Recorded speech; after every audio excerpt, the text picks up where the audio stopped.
تو جناب ہم پاکستان کے سیاسی جھمیلوں کو سمجھنے کے لیے بڑھتے ہیں اب اپنے پہلے مہمان کی جانب. ہمارے ساتھ موجود ہیں محترم رؤف حسن صاحب, سینئر رہنما ہیں پاکستان تحریک انصاف. رؤف صاحب بہت شکریہ ساتھ دینے کا. لگ یہ رہا ہے کہ جناب اسٹیبلشمنٹ جو ہے وہ تحریک انصاف سے بات چیت کرنے کے لیے تیار نہیں ہے, اور یہ بھی لگ رہا ہے کہ جی اسٹیبلشمنٹ چاہتی ہے کہ یہ جو سیٹ اپ ہے یہ اپنے 5 برس پورے کرے, اور جو ہے پی ٹی آئی کے پاس آپشنز جو ہیں وہ کم ہوتے ہوئے نظر آ رہے ہیں. اب یہ ہمیں کراچی میں بیٹھ کے کچھ اس طرح کا اندازہ ہو رہا ہے, آپ بتائیے. عامر تھینک یو. میں ایگری نہیں کروں گا آپ کی اسٹیٹمنٹ سے کہ اسٹیبلشمنٹ ہم سے بات چیت کرنے کے لیے تیار نہیں ہے. چیزیں جو ہیں, جو حالات ہیں اس وقت ملک کے, وہ انتہائی گمبھیر ہیں, اور یہ ہماری جو اپروچز ہیں ان میں تبدیلی کا تقاضا کر رہی ہیں. تو میں تو ڈائلاگ والا بندہ ہوں, بڑی کمٹمنٹ ہے, اور مجھے تو یقین ہے کہ جی سونر اور later, and hopefully sooner rather than later, بات چیت ہوگی. انگیجمنٹ تو ہے, میں پہلے بھی کہتا ہوں انگیجمنٹ تو ان کے ہے, ہماری حکومت ہے کے پی میں, تو اس اچھا وہ تو میرے سوال کا ایک حصہ تھا کہ اسٹیبلشمنٹ کی گفتگو کے حوالے سے. دوسرا یہ بھی تھا کہ اس سیٹ اپ کو 5 برس جو ہے وہ چاہ رہے ہیں کہ جی پورا کرے, اور اگر کوئی بات ہوگی تو ٹرمز اینڈ کنڈیشن یہی ہوں گی کہ وہ ٹھیک ہے آپ جہاں ہیں جیسے ہیں وہی مناسب ہیں. نہیں عامر, یہ نہیں ہے. میرا خیال ہے کہ اگر 1 سال میں اس سیٹ اپ, فرینکلی 1 سال تو نہیں ہے, اب تو 3 سال ہو گئے ہیں, کیونکہ اس سے پہلے بھی 2 سال گزر چکے ہوئے ہیں. ان کے اور ان کے درمیان جو ملک کا حال ہو چکا ہوا ہے وہ بھی آپ کے سامنے ہے, ہمارے سامنے ہے, سب کے سامنے ہے, وہ دیکھ رہے ہیں. تو یہ اگر 4 سال ان کو اور دیے گئے تو میرا خیال ہے کہ ملک کہیں کا نہیں رہے گا. چینج آئے گی, تبدیلی آئے گی, اور ہماری امید ہے اور ہماری کوشش ہے کہ وہ انتہائی پرامن طریقے سے آئے, وہ عوام کے مینڈیٹ کو ریسٹور کیا جائے, اور ایک ایسی حکومت قائم کی جائے جن کو عوام کی سپورٹ حاصل ہے. کیونکہ اس کے نہ ہونے سے, اور یہ جو اس وقت حکومت ہے, یہ مینڈیٹ چور حکومت کے ہونے سے بہت سے فاصلے جو ہیں وہ ریاست اور عوام کے درمیان بڑھ رہے ہیں. صحیح, اور یہ وہ خطرات ہیں جن کی میں بار بار نشاندہی کرتا رہا ہوں, اور آج بھی کر رہا ہوں, کہ یہ جتنے زیادہ فاصلے بڑھیں گے اتنی ریاست کمزور ہوگی. ایک مضبوط ریاست کے جو فنڈامنٹلز ہوتے ہیں ان میں سے سب سے امپورٹنٹ چیز ہوتی ہے کہ اس کے عوام کی سپورٹ حاصل ہو. سچویشن اس وقت موجود نہیں ہے, اور اس کی وجہ جو ہے یہ مینڈیٹ چور حکومت ہے.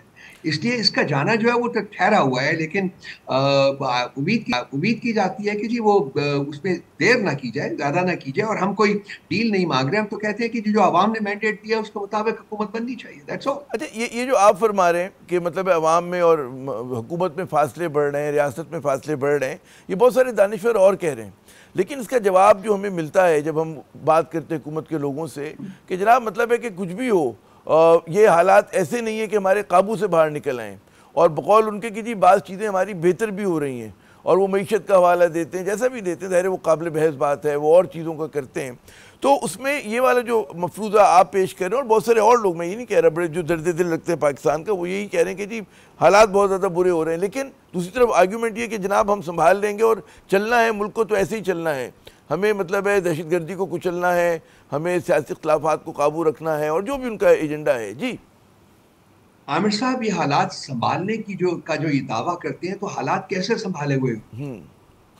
ملک کی شاہراہیں بند کر کے, ملک کی گلیاں سڑکیں بند کر کے, ملک کے پل بند کر کے, ملک میں نیٹ جو ہے اس کو ڈاؤن کر کے,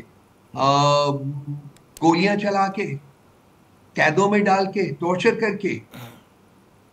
مجھے بتائیے نا, ذرا بات کرنی چاہیے میڈیا کو میرے بھائی. آپ نہیں تو تو بڑے آؤٹ ہم تو اسپوکن سوال کر رہے ہیں, اور آپ کے credible آگے بالکل journalist. موقع آپ کو فراہم تو کیا ہوا. بالکل جی, مجھے بتائیے نا کہ کیا اس طریقے سے ملک کنٹرول ہوتے ہیں؟ کیا اس طرح سے عوام کو چپ کروایا جاتا ہے؟ کیا اس طریقے سے عوام کو اپنا حق پروٹیسٹ جو ہے وہ کرنے سے روکا جاتا ہے؟ کیا یہ گورنمنٹ کا وتیرہ ہوتا ہے؟ کیا یہ ریاست کا وتیرہ ہو؟ میرے بھائی یہ فیل ہو چکے ہوئے ہیں, یہ کمپلیٹلی فیل ہو چکے ہوئے ہیں. ان کے حالات ان کے کنٹرول میں ہے ہی نہیں. اچھا اب اور یہی ہم ڈرتے ہیں, اسی بات کا ہم بار بار جو ہے وہ اظہار کرتے رہتے ہیں کہ بفور حالات ہاتھ سے نکلیں, وہ حالات سے نکل جائیں, اس سے پہلے عقل کا تقاضا یہ ہے, سینٹی کا تقاضا یہ ہے کہ وہ سچویشن جو ہے, جو انہوں نے ایک فیبریکیٹ کی ہوئی ہے, کنکاک کی ہوئی ہے, ایک ڈاک عوام کے مینڈیٹ کے اوپر, اس کو ویکیٹ کیا جائے اور ایک لیگل, کانسٹیٹیوشنل اور جمہوری حکومت جو ہے اس کو انڈکٹ کیا جائے تاکہ ملک کے معاملات آگے بڑھ سکیں. چلیں یہ تو خواہش کی بات ہو گئی. اچھا اب ایک اور جو بڑا اہم سوال ہے وہ یہ کہ جی پی ٹی آئی کی طرف سے اسٹیبلشمنٹ سے رابطوں اور بات چیت کی ذمہ داری کس کی ہے؟ کیا وہ کے پی میں جو آپ کی قیادت ہے امین گنڈا پور صاحب کی صورت میں, وہ اس میں حرب الدستے کا کردار ادا کر رہے ہیں؟ کوئی اور آپ لوگوں کا یونٹ ہے جو یہ کام کر رہے ہیں کیا؟ ذرا سمجھائیے تو ہمیں. دیکھیے جی, اگر جب بات چیت ہونی ہوگی تو میرا خیال ہے کہ کس نے کرنی ہے, کب کرنی ہے, کہاں کرنی ہے, یہ تقاضے نہیں ہوں گے. بات چیت جب ہونی ہوگی تو میرے بھائی شروع ہو جائے گی. ایک فیصلہ ہمارا ہوا ہے کہ ہم نے اس کو پبلک ڈومین میں ڈسکس نہیں کرنا. جو بھی کر رہا ہے, جس کو بھی امپاور کیا گیا ہے, یہ بیک چینل کے اوپر ہوگی بات. ہاں, جب کسی کنکلوسو نتیجے کے اوپر, کسی نتیجے کے اوپر پہنچے گی تو اس وقت ہم اس کے بارے میں کچھ اظہار رائے کریں گے, لیکن اس سے پہلے جو ہے مکمل طور کے اوپر ہم لوگ اس کو پبلک پلیٹ فارم کے اوپر, وہ کسی جو بھی کہتے ہیں ریڈیو سائلنس رکھیں گے آپ, کمپلیٹ ریڈیو سائلنس. بالکل بالکل, because I think public plate form کے اوپر آنے سے, اس کے بارے میں بات کرنے سے نقصان ہوتا ہے بات چیت کے عمل کو, اور ہم نہیں چاہتے لیکن اس کہ کے اب باوجود جب بھی فروغ بات صاحب قیاس آرائیاں جاری ہیں, تو کم سے کم یہ تو ہمیں بتائیے کہ وہ بات چیت جو ہے ہوگی, شروع ہو گئی ہے, ہونی ہے, کیا ہے صورتحال ہے کیا؟ عامر صاحب, اس کے اوپر بھی ہمارا ایک قید لگ گئی ہے, اور اچھا, یہ کہ جب ہوگی, ہونی ہوگی, فرینکلی اس کو ہم ڈسکس نہیں کریں گے. اور ہاں, جب کوئی نتیجہ نکلے گا تو وہ آپ لوگوں کو سب سے پہلے پتہ چلے. اچھا, اور کوئی توقع ہے کہ کب تک نتیجہ نکلے گا؟ کوئی مطلب کوئی ڈیڈ لائن ہے آپ لوگوں کے ذہن میں؟ کوشش ہے ہماری جی کہ جلد سے جلد ہو, کیونکہ وہی ریاست اور عوام کے مفاد میں ہے. جتنی جلدی بات چیت ہو, جتنی جلدی اس کا نتیجہ نکلے, اتنا ہی بہتر ہوگا ریاست اور عوام کے مفاد میں. چلیں, ایک تو آپ لوگوں کی کوششیں تھیں اسٹیبلشمنٹ سے مذاکرات کی, اس کے بارے میں آپ نے ہمیں بتایا.